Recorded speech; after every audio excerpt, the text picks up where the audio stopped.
खबरें आज की। नीलेश मुखिया का पार्थिव शरीर आज पटना लाया गया। बिहार की एक महत्वपूर्ण खबर है कि तेजस्वी यादव ने नितिन गडकरी से मुलाकात कर पटना में गंगा पर एक और समानांतर पुल, बक्सर से भागलपुर एक्सप्रेसवे और लंबित कई सड़कों को पूरा करने के लिए कहा। आज ही जीतन राम मांझी ने कहा है कि जनता उन्हें ही वोट दे जो शराबबंदी लागू करे। 3 दिनों तक चलने वाली शिक्षक बहाली परीक्षाओं की आज शुरुआत होते ही कई तरह की अराजकताएं सामने आने लगी। झारखंड की खबर और अंत में खबरों में है लालू प्रसाद का फुलवरिया से लौट आना और वहां के कुछ टिटबिट्स। खबरों के लिए अगले 6 मिनट तक विमर्श न्यूज के साथ बने रहें। देखें समाज पत्र की सुर्खियों को अपने यूट्यूब पर या फेसबुक पर। बुलेटिन को सब्सक्राइब और शेयर भी करें। पश्चिम पटना में आज लोग आक्रोश और सदमे में थे। दीघा बाजार और यातायात पूरी तरह से बंद था। नीलेश मुखिया की शव यात्रा में भाग लेने वहां इकट्ठा हुए जन समूह को दाह संस्कार स्थल तक जाने से रोक दिया गया। नीलेश मुखिया का जहां पर दाह संस्कार किया गया, पुलिस ने लोगों को वहां तक पहुंचने नहीं दिया। अभी भी नीलेश की हत्या करने वाले कुछ अपराधी फरार हैं। लोग जंगल राज का सवाल उठा रहे हैं। दीघा की आकर्षित जनता नारे लगा रही थी। पप्पू धप्पू गोरख को फांसी दिलवाने की मांग कर रहे थे। जानते चले कि 31 जुलाई को 5 अपराधियों ने फायरिंग करके नीलेश मुखिया की हत्या कर दी थी। पटना के इलाज के बाद उन्हें दिल्ली एम्स इलाज के लिए ले जाया गया, जहां कल उनकी मृत्यु हो गई। जनता में वह काफी लोकप्रिय थे। बिहार को कई नेशनल हाईवे तथा गंगा पर एक और ब्रिज की सौगात मिलेगी। बिहार के उप मुख्यमंत्री तेजस्वी यादव ने आज केंद्रीय पथ परिवहन मंत्री नितिन गडकरी से मुलाकात की।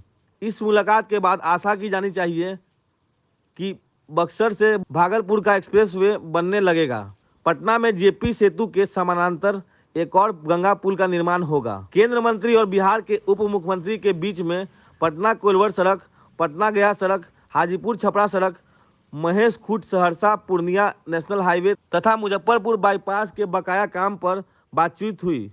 इसी तरह पटना के अनिसाबाद और दीदारगंज को जोड़ने के लिए फ्लाईओवर या एलिवेटेड कॉरिडोर बनाने का प्रस्ताव नितिन गडकरी के सामने रखा गया। एक बयानबाज नेता के रूप में हम पार्टी के नेता जीतन राम मांझी ने कहा है कि दलित महादलित समाज उनको ही वोट दे जो ताड़ी, शराब और बालू पर से प्रतिबंध हटा लेते हैं। जीतन राम मांझी अपने विधानसभा क्षेत्र में लोगों से मिलने के लिए वजीरगंज पहुंचे थे। वहीं उन्होंने शराबबंदी को वापस लेने की मांग को ज्यादा स्पष्ट होकर कहा। अब तक शराबबंदी के बारे में वह यही सवाल उठाते थे कि शराबबंदी का परिणाम दलित कमजोर तत्वों को झेलना पड़ रहा है।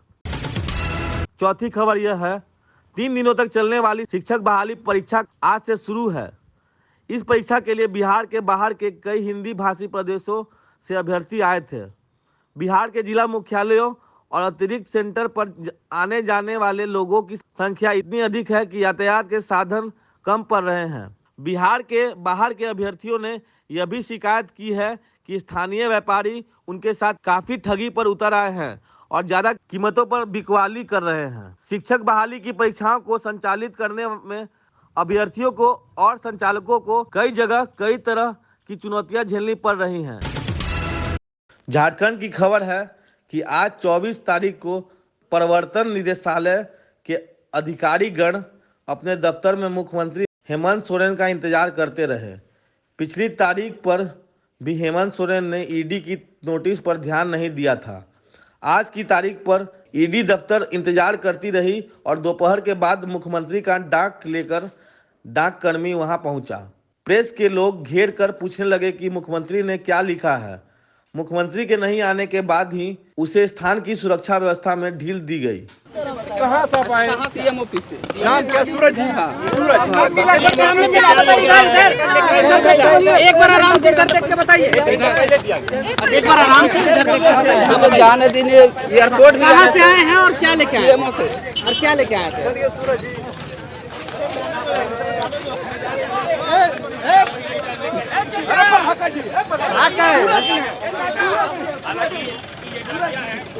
हमें क्या पता, हम लोग डाक देखिए अभी और एयरपोर्ट जा रहे हैं, अभी प्रोजेक्ट जाएंगे डाक बांटने। अब कहा था कैसे बताओ, सो बताइए। हम लोग डाक बांटने हैं भाई, बताइए। अरे लेट हो रहा है सीएमओ से बोलते अंदर में क्या कुछ बोला गया? कुछ नहीं, हम इनका हमें रिसीव करा, हम जा रहे हैं। बिहार सरकार की आकस्मिक एक खबर आई है कि ड्यूटी में किसी पुलिसकर्मी की मृत्यु होने पर उसे 25 लाख रुपए का मुआवजा दिया जाएगा। अब तक परिवारजनों को 2 लाख का मुआवजा दिया जाता था। सरकार की विज्ञप्ति के अनुसार यह रकम बढ़ा दी गई है। सबसे अंत में खबर लालू यादव के संदर्भ में।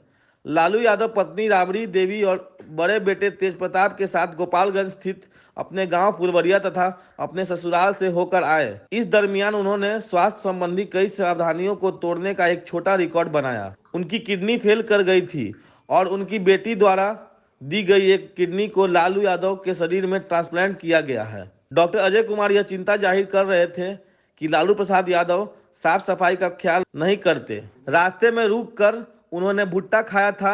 अभी थावे मंदिर में उन्होंने चरण अमृत लिया।